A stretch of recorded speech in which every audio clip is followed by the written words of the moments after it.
The evening was quiet in Willow Creek Estates, a place that seemed perfect on the outside. The lawns were emerald green, the driveways swept spotless, and the flower beds arranged in uniform rows like a painting. But behind that picture postcard perfection lay a constant tension, the iron-fisted rule of the homeowner association president, Karen Whitmore. Inside their modest but cozy home, Emma Carter and her husband Daniel sat at their dining table. Bills were neatly stacked in one corner, a steaming pot of tea between them. The hum of cicadas outside mixed with the faint ticking of the wall clock. Emma flipped through the pile of envelopes, her soldier's discipline still visible in the crisp way she handled each piece of paper. Her hand froze on a large certified envelope. She tore it open carefully, eyes scanning the letter. At first, her brow furrowed. Then her face turned pale. "Daniel," she whispered, sliding the paper across to him. Daniel picked it up, his eyes darting across the typed lines until he stopped at the bold numbers. Outstanding fee, $250,000. Payment required within 14 days. His fist clenched so tightly that the paper crumpled slightly. This has to be some clerical mistake. $250,000? That's absurd. No HOA charges that kind of money. But Emma knew better. She had seen the pattern. For months, Karen had been relentless. First, it was a warning letter about their fence being slightly faded. Then, a fine for their flower choice not being in compliance with HOA standards. Another time, Karen had demanded they remove the birdhouse Daniel lovingly built because it did not match the architectural harmony of the neighborhood. Each time Emma resisted, Karen's punishments escalated. Emma leaned back in her chair, her expression calm but steely. This isn't a mistake. It's Karen. She's pushing, testing how far she can go. The next morning confirmed her suspicion. Just as the sun broke over the rooftops, Karen appeared at their doorstep, clutching her infamous clipboard like a badge of office. She was dressed in a perfectly ironed blouse, pearl necklace, and a smug expression that never seemed to leave her face. "Emma," she said sweetly, though her tone carried venom, "I assume you've received the notice.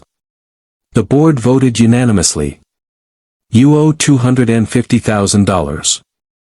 Non-compliance will result in legal escalation."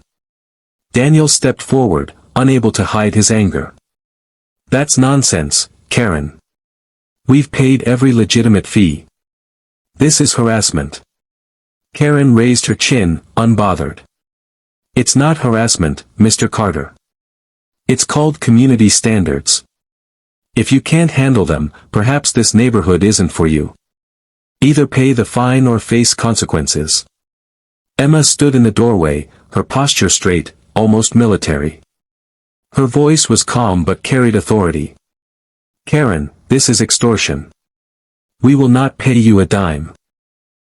For a moment, the two women locked eyes. Karen, used to seeing neighbors shrink under her authority, faltered slightly under Emma's unflinching gaze.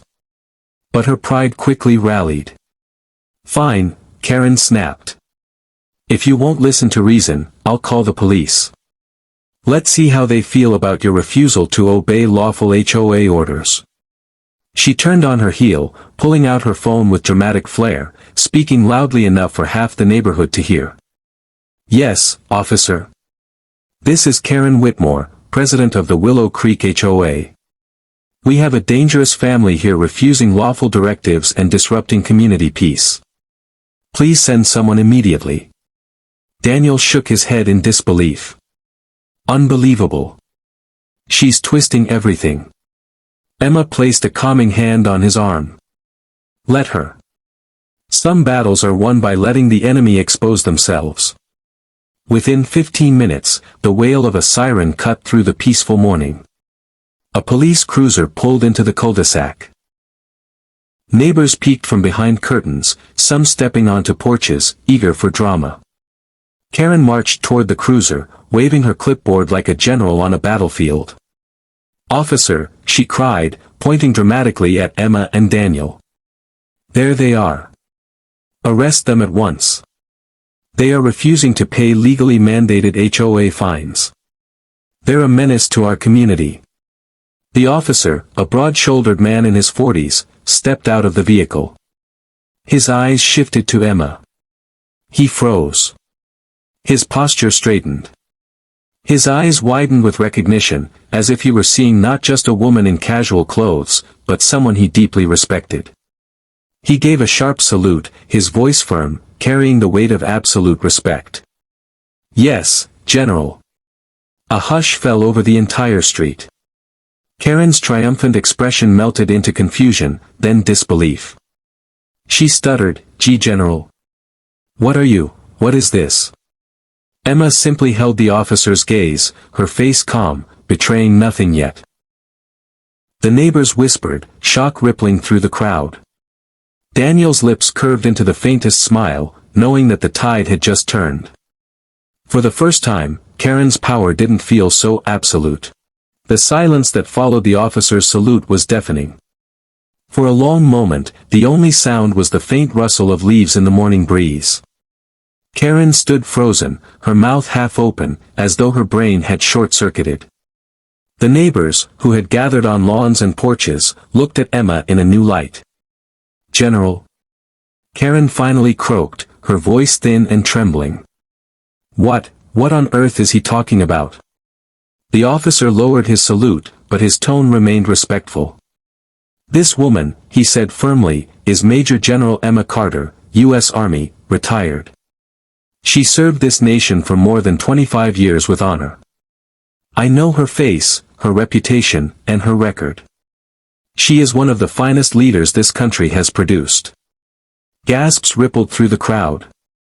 Mrs. Delgado from across the street clasped her hand over her mouth. The Harris boys whispered loudly, "A general lives on our street." Daniel stood tall beside his wife, pride radiating from his every movement. Karen's skin flushed crimson, then pale. She stumbled over her words, "But, HOA rules, the fees, the fines." Emma's calm voice cut through the chaos like a blade through fog.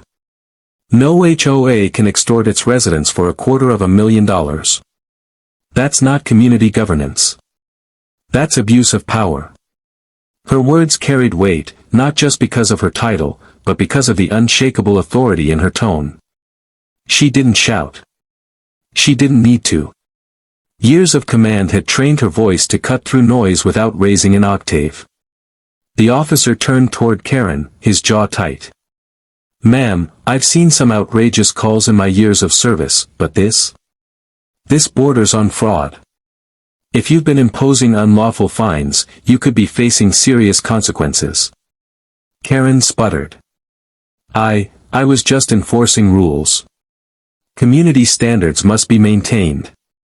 But the neighbors weren't buying it anymore. One by one, voices began to rise.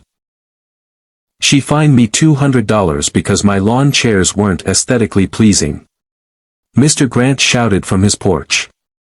"She made me repaint my mailbox 3 times because the shade of white wasn't HOA approved," Mrs. Delgado added angrily. "She charged me $500 for a bird bath," another neighbor called out.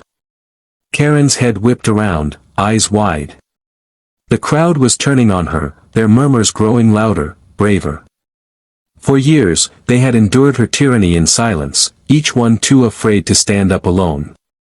But now, emboldened by Emma's quiet strength, they found their voices. Emma took a step forward, her gaze sweeping the crowd. Her words weren't just for Karen anymore, they were for everyone. Power is a habit. If you allow someone to bully you once, they will do it again. If you stay silent, tyranny grows stronger. But courage is also a habit. When you practice it, even in small things, it becomes who you are. That's what makes a community strong. Not fear. Not fines. But fairness, respect, and courage. Her voice was steady, deliberate.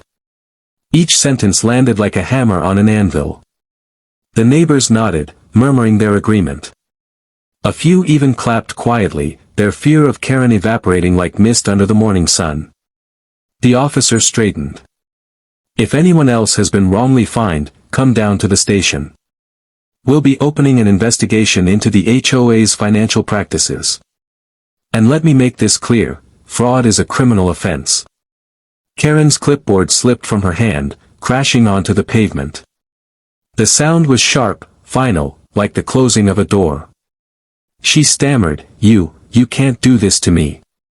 I'm the president of this HOA. No, Emma said firmly, you were a president who abused her neighbors. That ends today. Karen looked around desperately, searching for support. But all she saw were cold stares, folded arms, and the courage of people who had finally broken free of her intimidation. The iron grip she once held over Willow Creek Estates had crumbled in a single morning. With no allies left, Karen turned and stormed down the street, her heels clicking angrily against the pavement. The neighbors watched silently as she disappeared around the corner, her once feared clipboard abandoned like a relic of a fallen regime. When the crowd began to disperse, Daniel slipped his hand into Emma's. His eyes glistened with pride. You didn't even raise your voice. You just stood there, calm as stone. That's your real strength, isn't it? Emma smiled faintly, her gaze distant as though she were looking beyond the neat little houses, beyond the street, into memories of battlefields and long nights of command. Habits, Daniel. Discipline, integrity, courage. When you practice them long enough, they don't leave you. They become who you are. That's what saved us today. Mrs. Delgado walked over, her eyes shining with gratitude. Thank you, General. For standing up, for all of us. I wish we had your courage. Emma placed a gentle hand on the woman's shoulder. Courage isn't something you're born with. It's something you practice. Start small. Speak up when something is unfair. Support each other. Before you know it, courage will be your habit too. The neighbors exchanged looks. For the first time in years, there was no fear in their faces, only relief, respect, and a newfound unity. That evening, the neighborhood was buzzing. People gathered on porches, sharing stories of Karen's petty fines and oppressive rules. Laughter replaced whispers, and plans were made to hold a community meeting, not under Karen's dictatorship, but as equals. Inside her home, Emma sat quietly with Daniel. The setting sun painted the walls gold. She held her teacup in both hands, savoring the warmth. Daniel looked at her thoughtfully. Do you ever miss it? The army? The command, the respect? Emma smiled softly. Sometimes. But leadership isn't about uniforms or salutes. It's about habits, showing up with integrity, standing firm in the face of wrong. And that, she glanced out the window at the laughing neighbors, is something I'll never stop practicing. As night fell, the neighborhood seemed different, freer, lighter. A place where fear no longer held sway. And in the quiet, Emma reflected on the lesson she had lived her whole life. Bad habits of control and abuse will always collapse. Good habits of courage and integrity will always prevail.